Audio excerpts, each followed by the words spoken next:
주진우 라이브.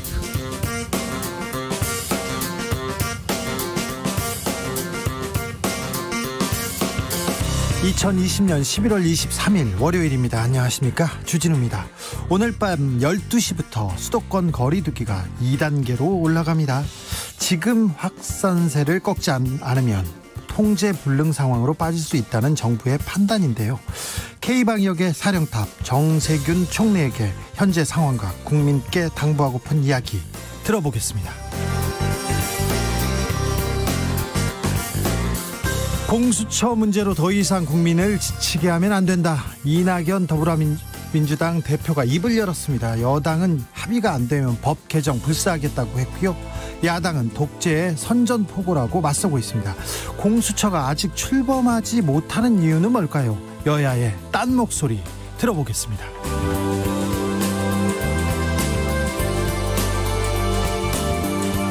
박근혜 정부 시절 대법원장이 청와대와 재판을 거래했던 전대미문의 사태, 사법농단 기억하십니까?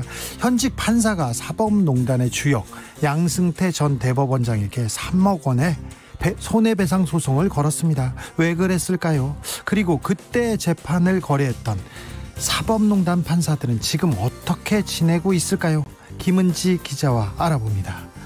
나비처럼 날아 벌처럼 쏜다. 여기는 주진우 라이브입니다.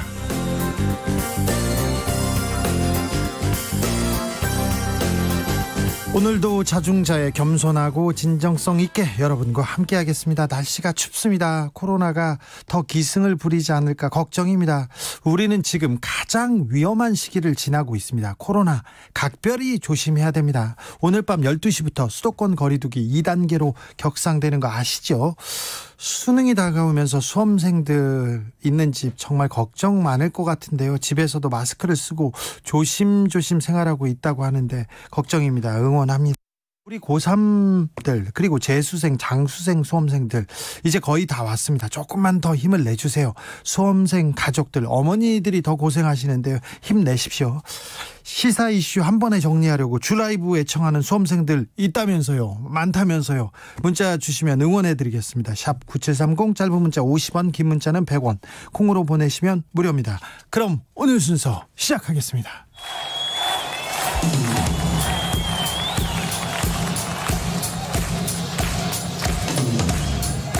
매일 오후 5시 5분 주진우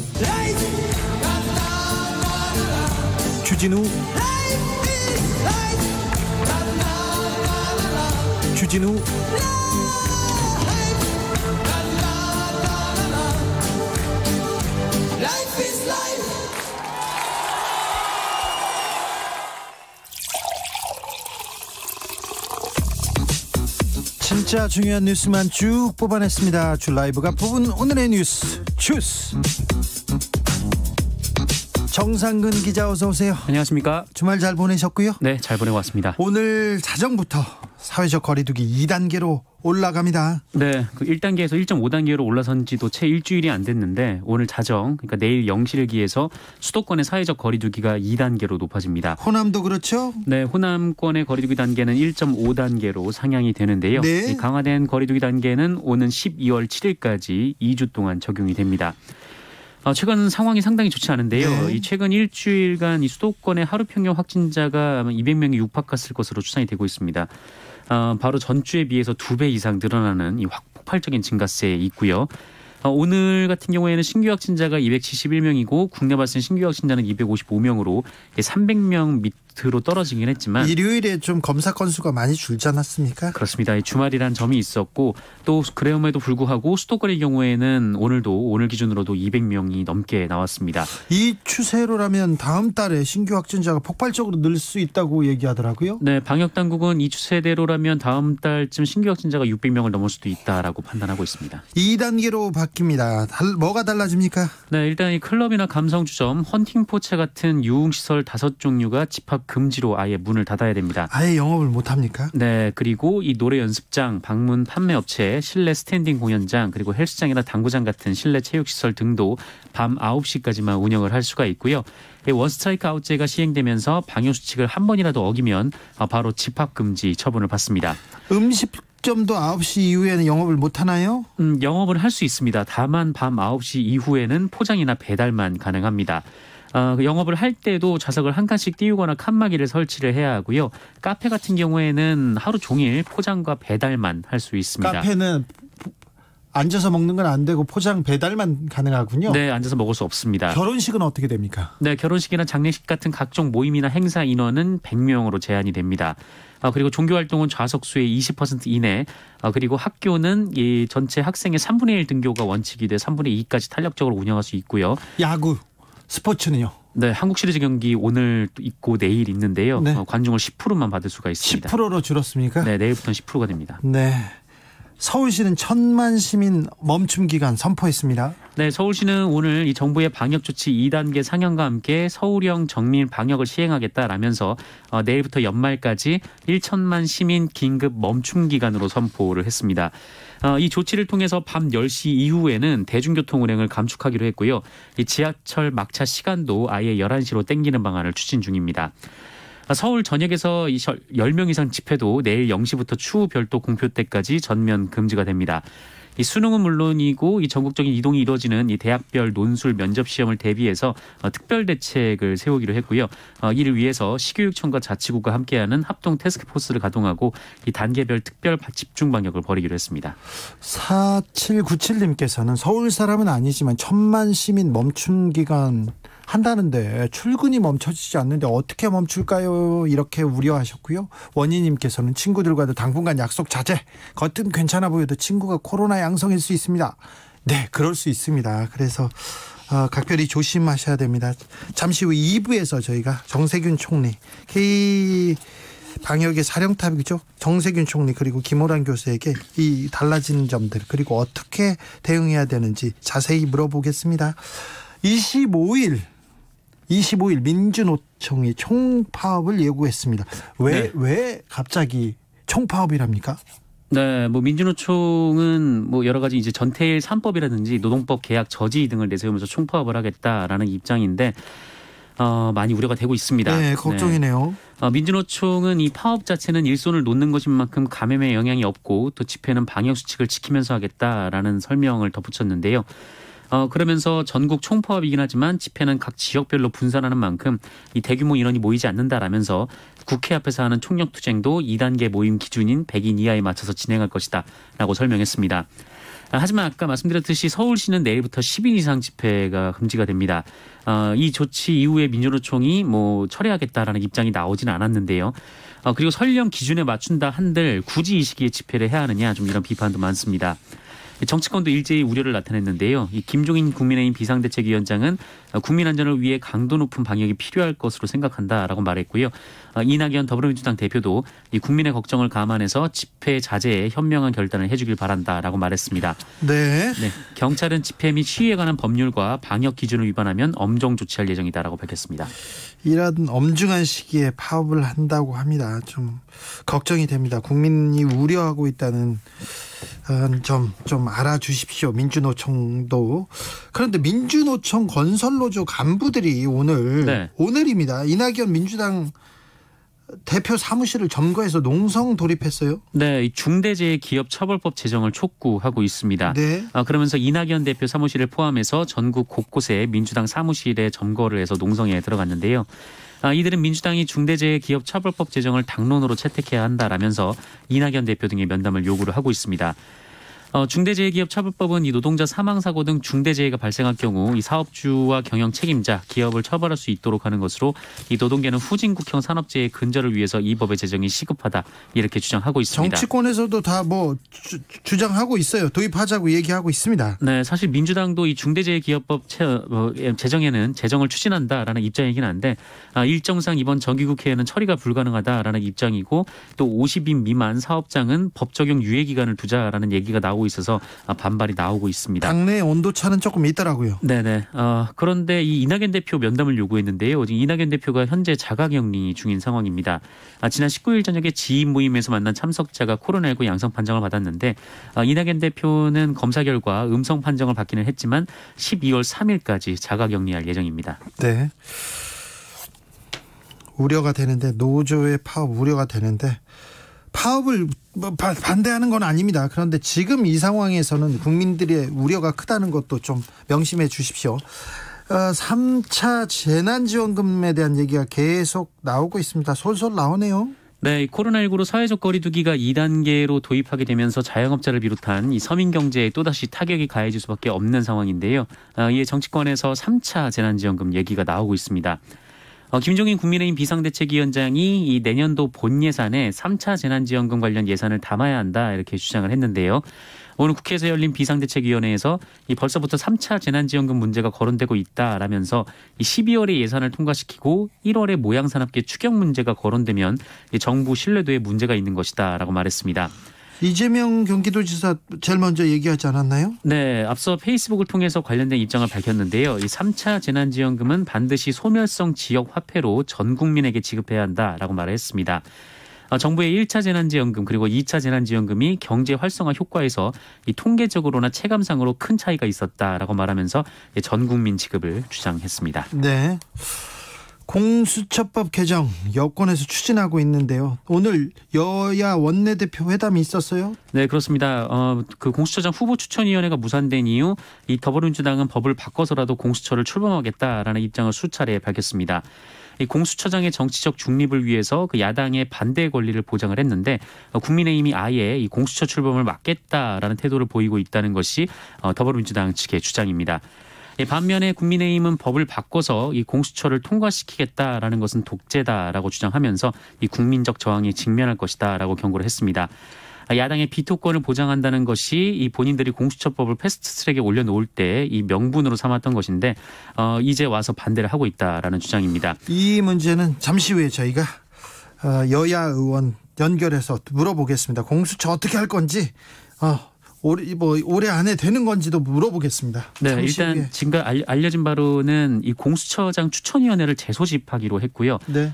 이에 대해서 뭐 여당도 이제 동의를 했다라는 뉴스가 전해지고 있습니다. 네, 어떻게 되는지 물어보겠습니다. 문재인 대통령이 신임 주일 대사에 강창일 전 의원 내정했네요. 네, 문재인 대통령은 오늘 이 신임 주일본 대한민국 대사관 대사에 강창일 한일의원연맹 명예회장을 내정을 했습니다.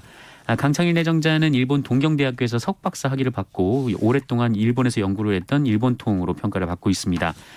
언론에 따르면 청와대 관계자는 이번에 일본의 새로운 내각이 출범함에 따라서 한일 관계를 풀어보겠다는 대통령 의지가 반영된 인사라고 밝혔습니다. 그렇죠. 뭐 사람을 새로 보내고 우리가 의지가 있다. 그래서 이 사람하고 얘기해 주세요. 이렇게 얘기하면 또 좀 대신하려고 의지가 있는 걸 보여주는 거죠. 우린 노력하고 있는데 일본이 어찌 반응하는지 지켜보겠습니다. 네. 내년부터는 30인 이상 기업도 공휴일을 유급 휴일로 운영하게 된다고요. 네. 이 말이 무슨 얘기냐면요. 빨간 날인데 30인 이하의 중소기업, 작은 기업들은 빨간 날이어도 그냥 일하는 데가 많거든요. 네. 공휴일이어도. 의무적으로 쉴 필요가 없었습니다. 네. 이런 기업들 같은 경우에는 뭐 이전에는 이제 공무원들만 대상으로 했던 휴일이 바로 공휴일이었는데요. 네. 그런데 작년부터 300인 이상 사업장 그리고 올해는 내년 1월 1일부터죠. 그러니까 내년부터는 30인 이상 300인 미만 사업장으로 이 공휴일이 확대가 됩니다. 그래서 휴식을 취해야 되고요. 만약에 일을 할 경우에는 휴일 수당이 적용이 돼야 됩니다. 총 10만 4천여 곳에 달하고요. 그 이들 사업장은 관공서 공휴일에 근로자를 쉬게 할 경우 말씀드린 대로 이제 그 가산 수당 등을 추가로 지급해야 됩니다. 예. 한편 하지만 이 5인 미만 사업장 같은 경우에는 이 관공서 공휴일 적용 대상에서 제외가 되는데요. 이 내년에는 30인 이하 5명 이상 이 사업장에도 적용이 되는데 5인 미만은 계속 제외가 되고 있어가지고 여기에 대한 우려가 나오고 있는 상황입니다. 네, 전태일 3법 이 문제 개선해야 된다는 얘기 계속 나오고 있죠. 네네. 전두환 씨 동상을 훼손한 사람이 있었어요. 목을 어떻게 톱으로 자르려고 했던 사람인데 그 50대 남성이 잡혔는데 구속됐네요. 네, 이 충북 청주시에 소재한 옛 대통령 별장인 청남대 안에 있는 이 전두환 씨 동상이 있는데요. 지난 19일에 이 동상의 목 부분이 줄톱으로 3분의 2가량 훼손되는 사건이 발생을 했습니다. 50살 A씨가 가방에 숨겨온 쇠톱으로 동상을 훼손한 것으로 드러났는데 법원이 지난 금요일 이 남성이 증거를 훼손할 우려가 있다면서 구속을 했습니다. 네. 그러자 5.18 기념재단 등 이 5.18 관련 단체들이 오늘 성명을 내고 이 충북도지사와 상당경찰서에 무리한 구속 수사를 규탄한다라고 밝혔습니다. 이들은 이 전두환 동상을 존치하는 것에 동조하는 것은 잘못된 역사를 만든 군사반란숙의 전두환 일당을 옹호하는 것과 다르지 않다라고 주장했습니다. 구속됐습니다. 네, 이렇게 구속 이 정도면 구속됩니다. 구속됩니다. 뭐 5.18 기념재단과 관련 단체들은 안타까울 수 있으나 네, 구속됩니다. 앞으로 성관계 촬영뿐만 아니라 녹음도 처벌받게 된다는 그런 소식이 들어와 있습니다. 네, 뭐 당연히 타인의 동의 없이 촬영이나 녹음을 하는 것은 문제가 있는데 예. 그럼에도 이 법안을 둘러싼 논란이 이어지고 있습니다. 큰 논란입니다. 네, 해당 법안은 더불어민주당 강선우 의원이 발의한 이 성폭력 범죄 처벌 등에 관한 특례법 일부 개정안입니다.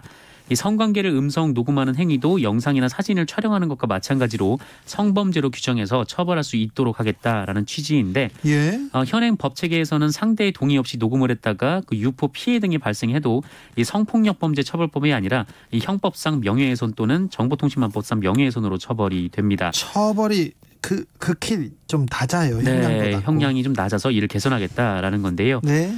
그런데 이 개정안이 나오자 그 일각에서는 이 성관계를 녹음할 수 있게 내버려두면 이로 인한 성범죄 피해자가 생길 것이 분명하다라며 환영을 하고 있습니다. 예. 반면 다른 일각에서는 누군가 이 성관계 후 아기를 가지고 일관된 진술로 성범죄를 당했다고 고소하면 이를 막을 현실적인 방법이 있나라고 주장하고 있는 상황입니다. 네. 큰 논란이 되고 있는데 빨리 그 법이 좀 정교하게 만들어져서 이런 논란도 좀 사그라졌으면 합니다. 주스 정상근 기자 함께했습니다. 감사합니다. 고맙습니다. 똘똘이님께서 민주노총의 파업도 설득력이 있어야 하지 않겠습니까? 지금 때가 어느 때인데 나라가 뭉쳐서 뭐 좀 방법을 좀 바꿔보십시오. 그래야 설득력이 있겠습니다 하는 생각인데 좀 민주노총에 대한 우려와 좀 걱정 뭐 애정도 있는 분 같습니다. 온유정님께서는 추워요. 몸도 춥고 마음도 춥고 장사도 안 되고 정치는 누굴 위해서 하는 건가요? 어려울 때 정치는 실종되고 코로나만 늘어나고 서민들은 어찌 살까 막막합니다. 네, 서민들은 어찌 살까 막막합니다. 6300님 한국 시리즈에 심판진, 덕아웃, 선수진, 주루 코치들 관중 일부 코 내놓고 있는 사람들 너무 많아 걱정입니다. 고척동은 시설 관리만 한다고 그러고 야간에 KBO와 두산구당은 연결이 안 되고 서울시는 관할이 아니라네요. 이렇게 무심해도 됩니까? 이렇게 얘기하셨는데 진짜 야구 팬이신 것 같은데 한국 시리즈 마지막이니까 조금 방역에도 조금 주의를 기울여야 됩니다. 그래서 마지막까지 좀 며칠 안 남았지 않습니까? 몇 게임 안 남았으니 좀 방역 코로나 방역 좀 신경 써주셨으면 합니다. 교통정보 알아보겠습니다. 정현정 씨. 네, 날씨가 오늘 유난히 쌀쌀해졌는데요. 겨울이 다가오면서 대기도 많이 건조합니다. 차량 화재 사고 위험이 높은 시기인데요. 냉각수도 미리 점검하셔야겠고요. 정전기가 화재로 이어지는 만큼 셀프 주유하실 때 특히 조심하셔야겠습니다. 현재 경부고속도로는 서울 쪽으로 남사에서 오산까지 3km 구간 정체고요. 기흥동탄 부근에서 수원까지는 7km 구간 속도 줄여서 지납니다. 죽전휴게소와 판교분기점에서 이어서 밀리고 있고요. 양재에서 반포까지 속도 줄여서 지납니다. 경인고속도로는 서울 쪽으로 서인천에서 부평 진출로까지 정체고요. 부천 부근에서 신월까지 천천히 갑니다.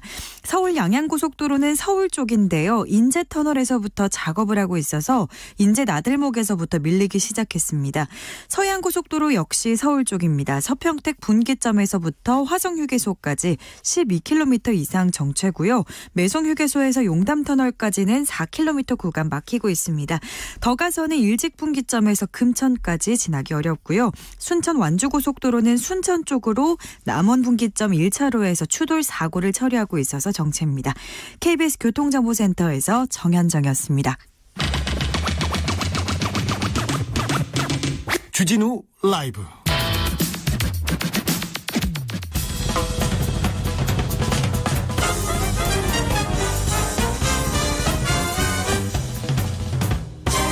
훅 인터뷰.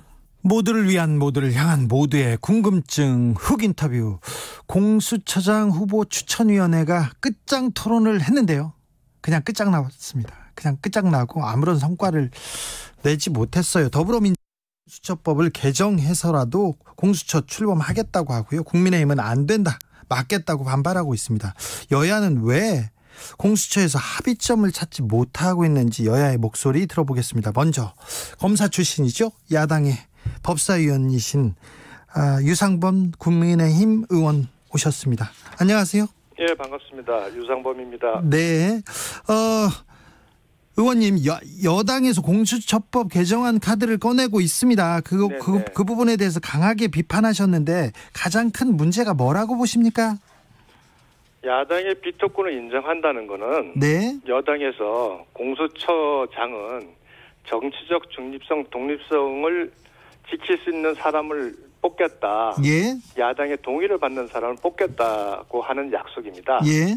그것이 작년 12월 민주당 이해찬 대표를 비롯해 많은 의원들이 언론 국민들에게 야당의 비토권을 인정한다는 그 이유기도 하고요. 네. 그런데 그 야당의 비토권을 없앤다는 것은 공수처의 독립성과 중립성을 이제 고려하지 않겠다. 예. 라고 선언하는 거랑 다름이 없습니다.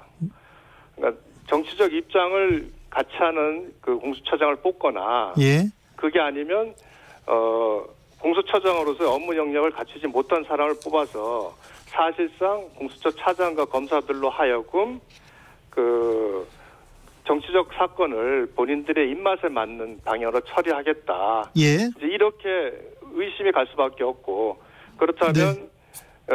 무소불위의 수사권을 행사할 공수처가 결국은 정권의 보위부가 될 수 있는 위험성이 높기 때문에 저희가 반대를 하는 겁니다. 네. 국민의힘에서 공수처장 후보로 네 분을 이렇게 추천했었는데요. 네네. 그런데 그 국민의힘 추천위원들이 모든 후보들에게 비토권을 행사해서 사실상 후보 추천을 막으려고 한 거 아니냐, 이런 비판도 있습니다. 여기에 대해서는 어떻게 생각하십니까? 먼저 그건 조금 잘못된 부분이 있는데요. 네. 국민의힘 그 추천위원들이 정부 의원 및 여당 의원들 그 추천한 후보들에서 반대표를 던진 건 맞지만, 네. 마찬가지로 정부 의원 및 여당 의원들도 전부 야당이 추천하는 그 공수처 후보에 대해서는 반대표를 던졌습니다. 예. 그러니까 사실상 양쪽에서 다 예. 각자가 추천한 후보들에 대해서 반대표를 던진 거죠. 지금 그러면 민주당도 국민의힘도 자기네들이 추천한 후보위원한테 지금 반대표를 던졌다고요? 아니 그 얘기가 아니라, 그러니까 결국은 6표가 나오지 않게 예. 각자가 반대표를 던졌기 때문에 네. 추천이 안 된 거지. 네. 야당 의원들이 다 반대해서 예. 추천이 안 됐다는 논리는 적절치 않다. 그건 잘못됐네요. 그러면 네네. 국민의힘 그렇습니다. 후보 거기도 만일 네. 여당과 정부 의원들이 국민의힘에서 추천한 후보에 대해서 네. 찬성표를 던졌으면 이미 벌써 공수처장 그 후보 2명은 선정이 될 수 있었죠. 예예. 그런 차원에서 모든 추천위원들 간에 그 정치적 중립성과 독립성, 또 수사기관을, 그 거대한 수사기관을 이끌 리더십이나 도덕성 갖춘 인물에 대한 충분한 검증 시간이 없을 수도 있고, 또 그 부분에 대해서 처음 투표하는 거라서 네. 동의가 이루어지지 않은 게 아닌가, 이렇게 생각을 합니다. 네. 공수처장 이거 추천할 수 있을까요? 공수처가 출범할 수 있을지 좀 걱정이 되는데요. 결국 방금 국회의장 주최로 양당 원내대표가 예. 그래서 같이 모여서 회의를 하신 결과 예. 공수처장 후보 추천위를 다시 한번 열기로 그렇게 합의를 하셨습니다. 네. 이번엔 좀 성과가 날까요? 서로 간에 예. 좀 치열하게 논의를 한다면은 네. 성과가 못 날 바 없죠. 네. 제가 아까 말씀드렸듯이 야당 후보들에 대해서도 무조건 야당 후보들의 부정적으로 그 입장을 가질 게 아니라 네. 그 사람이 그 수사기관을 이끌 리더십을 갖추고 정치적 중립성, 독립성을 유지할 수 있다고 판단된다면, 네. 정부 의원이나 여당 의원도 찬성을 한다면 공수처장 후보 추천은 언제든지 가능한 겁니다. 근데 의원님 근데 결국 서로가 추천한 후보에 대해서 네. 비토권을 던지면 공수처장 후보 추천은 좀 어렵죠. 요번에 뭐 어렵게 다시 국회의장께서 추천일을 다시 열기로 했으니 네. 뭐 이번에 그 추천위원들께서도 네. 다시 한번 고민을 하지 않을까 싶습니다. 네, 그러게요. 좀 고민해서 좀 성과가 났으면 합니다. 의원님도 그렇게 생각하시죠? 네, 저도 그랬으면 좋겠습니다. 저희는 기본적으로 저희 당에서는 네. 추천위원들에 대해서는 예. 그분들이 필요한 행정적 지원은 해주지 예. 그 안에서 판단하고 결정하시는 것에 대해서는 저희들이 관여를 안 해왔습니다. 아, 예. 예, 그래서 앞으로도 뭐 다시 열린다면 네. 그 부분은 저희 입장이 변하지 않을 겁니다. 그러니까 그 주체적으로 네. 거기서 판단하시는 거죠. 예. 그분이 추천위원이. 국민의힘 추천 후보인 석동현 후보는요, 공수처가 태어나서는 안 될 괴물이라고 의견을 계속 주장하고 있습니다. 그렇게 밝히고 있는데 네. 이렇게 저분은 공수처 태어나지 않기 위해서 지금 거기서 노력하고 있거나 그렇지는 않죠. 이분이 이제 동의를 하신 거는 네. 본인이 갖고 있는 그 말씀은 공수처가 어떤 대한민국의 형사소송법 체계 하에서 예. 적절하지 않은 기관이고 네. 또한 그것이 정치적으로 악용될 소지가 있다는 입장을 밝히신 거니까요. 네. 어찌 보면 그분이 만약 공수처장이 되신다면 네.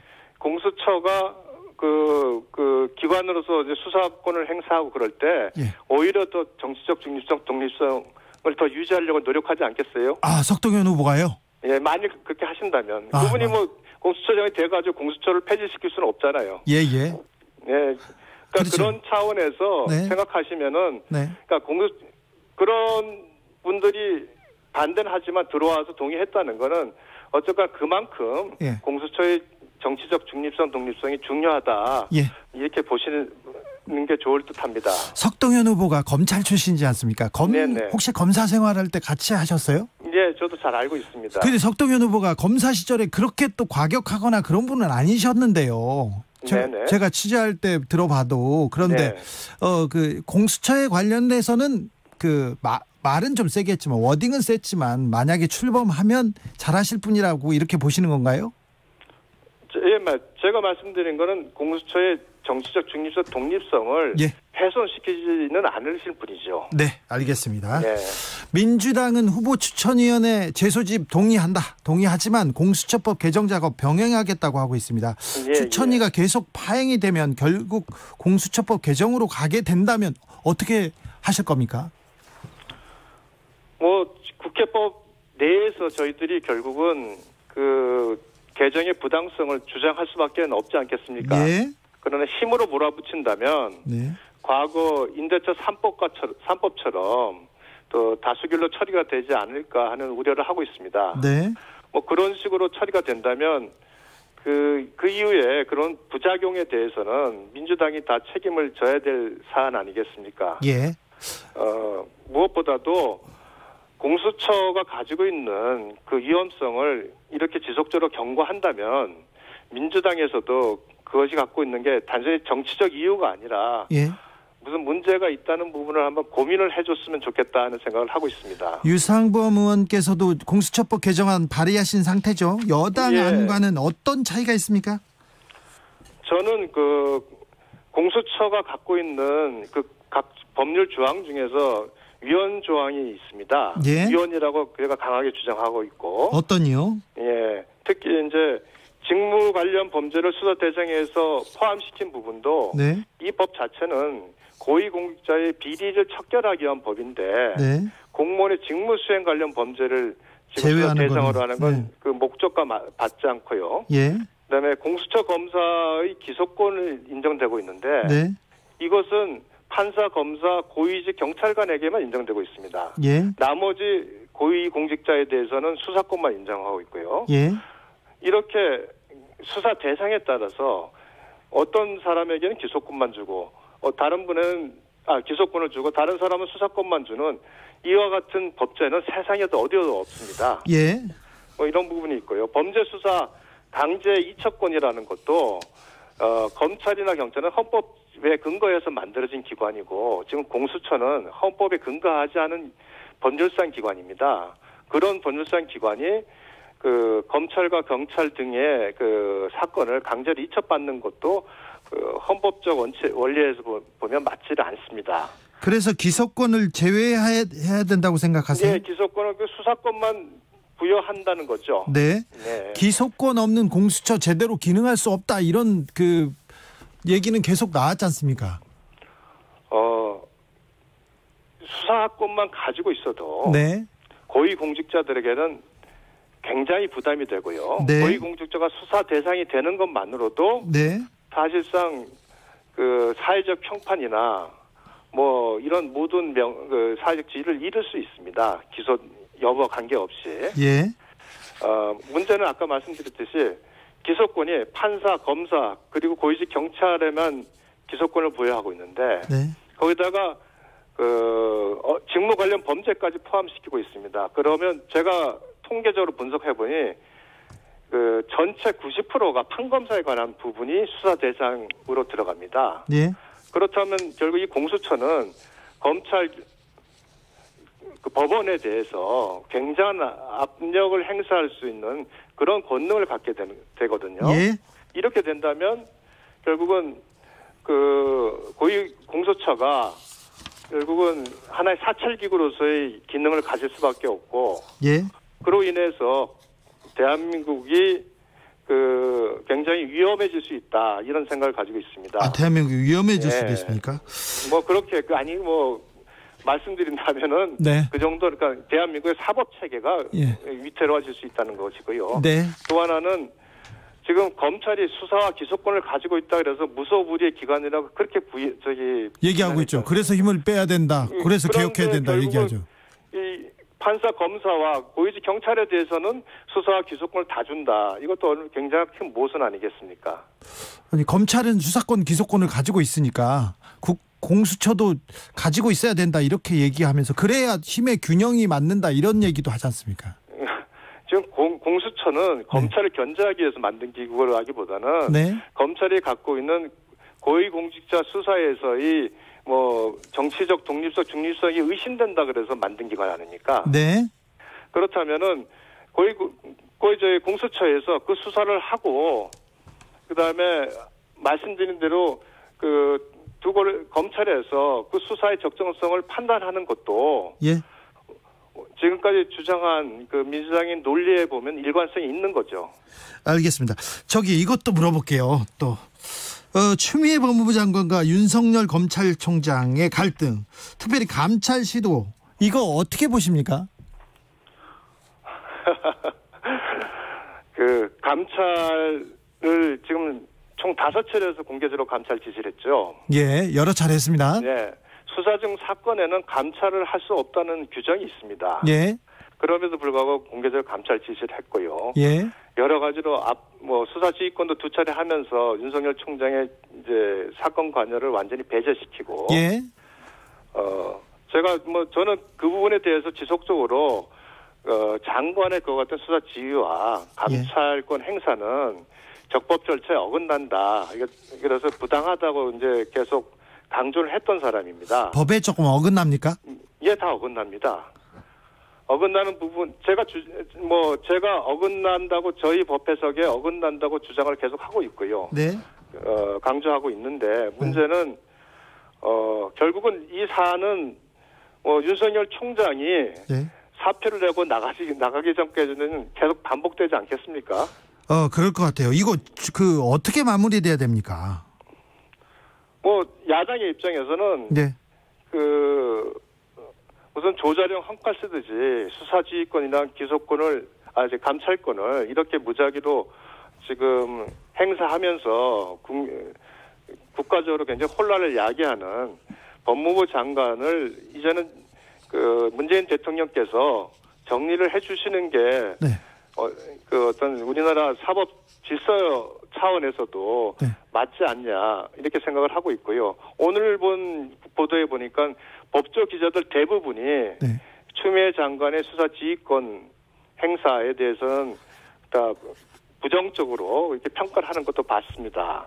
예. 그래서 이런 부분에 있어서 장관의 지금 어떤 그 지나친 수사지휘권 행사, 감찰권 행사는 우리 법치주의의 근간을 많이 흔드는 부분이 있습니다. 그래서 이런 부분에 대해서는 이제 좀 자제를 했으면 좋겠고요. 네. 대통령께서 신속히 어떤 결정을 해줬으면 좋겠다 하는 마음입니다. 네, 대통령께서 결정을 안 하실 것 같은데. 자, 의원님, 네. 검찰 개혁은 필요하죠? 네, 인정합니다. 그렇습니까? 저도 주장을 했고요. 네, 그러면 어떻게 검찰 개혁을 해야 됩니까? 지금 검찰 개혁의 얘기가 나온 가장 큰 이유는 검찰 특수수사로 통칭되는 네. 직접 수사로 인해서 살아있는 권력에는 뭐 칼을 들이대지 못하고 죽은 권력만 뭐 이렇게 칼을 휘둘렀다, 이렇게 과거에는 그런 문제가 됐는데, 지금은 이제 살아있는 권력에 칼을 휘두르니 검찰이 그 검찰 개혁에 이제 저항한다, 이렇게 이제 비난을 하고 있죠. 저는 그 검찰 개혁은 기본적으로 검찰이 1차적으로 직접 수사의 총량을 줄이는 겁니다. 네. 그리고 그 총량을 줄이면 당연히 그 수사 부분을, 많은 부분을 이제 경찰에서 담당을 할 수밖에 없지 않습니까? 네. 그럼 그 경찰의 수사가 적법한지를 검찰에서 수사 지휘권을 행사함으로써 네. 어떤 국민의 그 자유와 인권이 침해하는 걸 막는 이러한 형태로 검찰 개혁이 이루어져야 된다고 보는 사람입니다. 예. 그런데 지금 이와 같은 형태로 검찰의 개혁이 전혀 이루어지지 않고 있고, 지금 검찰 개혁은 윤석열 총장 몰아내기가 검찰 개혁인 것처럼, 그다음에 살아있는 권력에 대한 수사가 검찰 개혁의 저항인 것처럼, 이렇게 지금 우리 추미애 장관이나 민주당 측에서는 주장을 하고 있습니다. 그래서 좀 검찰 개혁의 방향성을 상실했다, 이렇게 네. 보고 있습니다. 검찰 개혁의 방향성에 대해서는 다시 한번 얘기하셔야 되겠습니다. 네. 다음번에 한번 보시죠, 스튜디오에서. 예, 알겠습니다. 말씀 감사합니다. 유상범 네. 국민의힘 의원이었습니다. 감사합니다. 나비처럼 날아 벌처럼 쏜다. 주진우 라이브.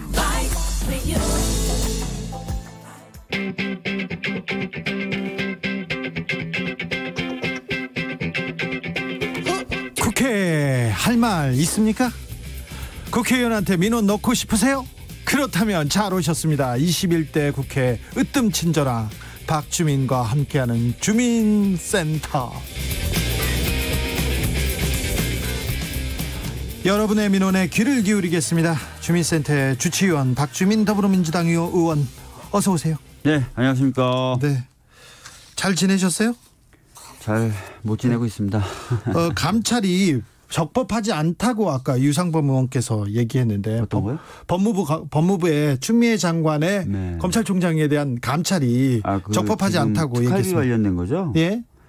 특활비 관련된 것은 감찰이 아니라 감사입니다. 감사예요? 예, 그러니까 많은 언론이 이제 감찰이라고 보도해서 예. 이제 다 감찰하려고. 예, 혼동을 하시는데 이거는 감사고요. 네. 예산 집행 관련돼서는 감사 권한이 있습니다, 법무부가. 네. 그래서 통상적인 감사의 일환으로 그 특활비 지출 여부를 살펴보고 있는 겁니다. 네. 유상범 의원 검사 출신이고 법을 잘 아는데 네. 감찰법이 적법하지 않다고 하는데 감사라고 또 딱 한마디로 자르시네 또. 아니 이거는 추미애 장관이 저희 법사위에 출석을 해서 네. 이건 감찰이 아니라 감사입니다라고 얘기했어요? 여러 차례 얘기를 했었는데요. 예. 박병석 국회의장이 방금 전에 공수처장 후보 추천위원회 재소집 요청했습니다. 네. 어떤 얘기입니까? 저도 이제 백불만 보고 왔기 때문에 네. 정확한 상황을 좀 더 확인을 해봐야 될 것 같은데요. 지금 후보 추천위원회가 한 번 정도 또는 뭐 몇 번이 될지 모르겠지만 더 해보자. 조금 더 해보자라고 지금 박병석 의장이 중재를 한 것 같습니다. 후보를 그럼 다시 추천합니까? 아니면 그 후보들 가지고? 그 부분에 대해서는 아마 후보추천위원회가 다시 소집되면 후보추천위원회 차원에서 이야기가 나눠질 네. 것 같습니다. 네. 네. 민주당에서 네. 야당이 추천한 후보들 모두 반대했어요? 모두 글쎄요, 비슷했어요? 뭐 후보추천위원회 내부에서 어떤 논의가 이루어졌고 어떤 결정이 이루어졌는지 저는 잘 모르거든요. 네. 근데 후보추천위원들이 여러 가지 기준과 이런 것을 가지고 판단을 했겠죠. 예. 네. 공수처법 개정안 민주당이 임대차 3법처럼 통과시키겠지만 민주당이 책임져야 할 것. 이게 유상범 의원의 인터뷰 내용인데 지금 공전 중인데 지금 그 합의가 잘 안 되면 바로 공수처법 개정안해서 공수처법 통과시킵니까?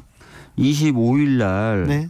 저희가 지금 법안 관련된 소위가 잡혀 있어요. 네, 이것도 그냥 병행해서 추진하는 거죠. 예, 이것도 계속 진행하는 것이라서 25일 날 법안 심사하고 필요한 내용 정리 이런 것들은 할 예정입니다. 네. 그러면 올해 안에 민주당은 무조건 공수처는 출범시킨다. 이게 당론입니까? 이미 원내대표님이라든지 저희 법사위 간사가 입장을 밝혔죠. 네. 이미 법이 시행된 지 100일이 훨씬 넘었습니다. 예. 출범 안 하고 있는 게 오히려 이상한 거예요. 그렇죠. 출범하겠다고 했었잖아요. 계속. 예, 그럼에도 불구하고 이것을 해를 넘기겠다라고 하는 것 자체가 이제 말이 안 되기 때문에 최대한 신속하게 연내에 출범하는 것을 목표로 하고 있습니다. 공수처법 개정안 이거 독재 선언이다 이렇게 얘기하고 그리고 국민의당 안철수 대표는 민주당 정권의 총칼이 되고 장기 집권을 여는 열쇠가 될 것이다 이렇게 얘기하고 있는데 이건 어떻게 보세요? 제가 전에도 말씀드렸지만요. 지금 부여되어 있는 야당의 비토권은 공정하고 독립적인 수사를 할 수 있는 처장을 뽑는 데 사용하라고 설계된 것이지 예. 공수처의 출범 자체를 지연시키거나 방해할 목적으로 설계된 게 아닙니다. 네. 이게 이제 원래 목적과 달리 공수처를 출범시키지 못하는 데 쓰인다면 이건 오용되고 있는 거예요. 예. 어떤 제도가 오용되고 있으면 당연히 법 개정을 합니다. 국회에서는. 네. 그런 차원이라고 봐주시면 좋겠고 또 지난번에도 한번 말씀드렸는데요.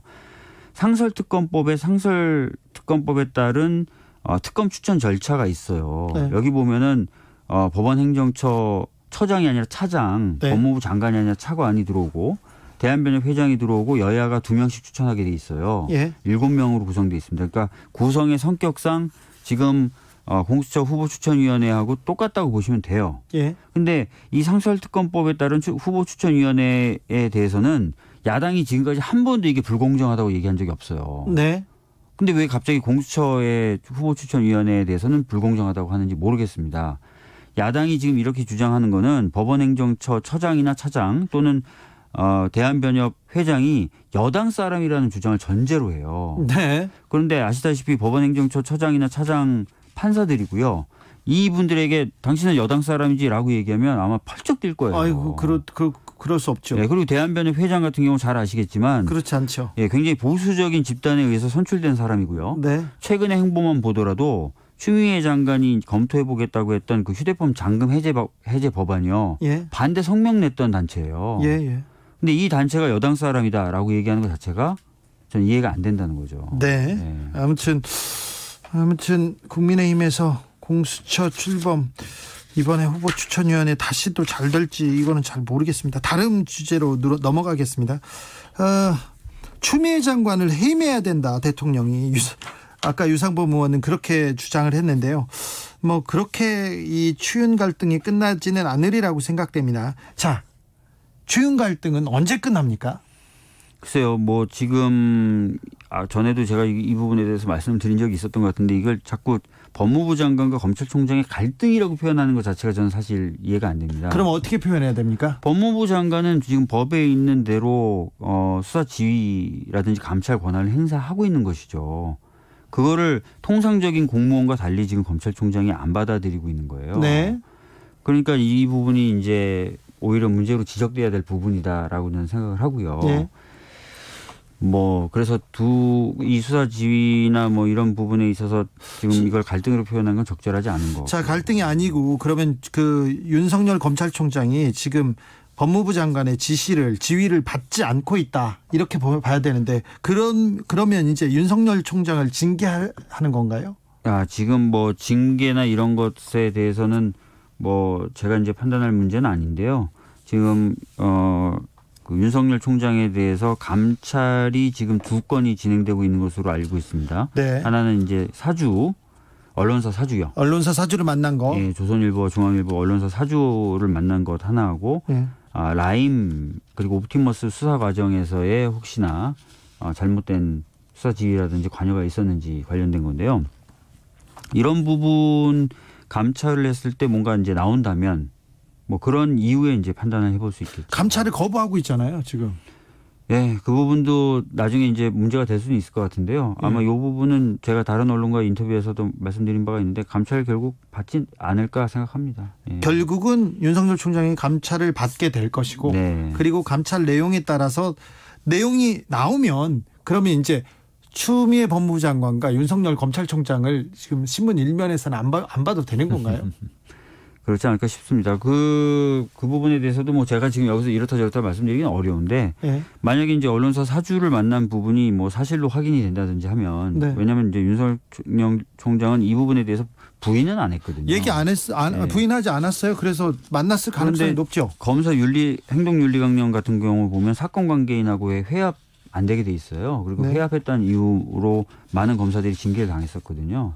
뭐 원칙대로 된다면 이제 뭐 그런 결과가 나올 수도 있겠죠. 만약에 그 언론사 사주하고 윤석열 총장하고 만났는데 다른 얘기는 안 했다.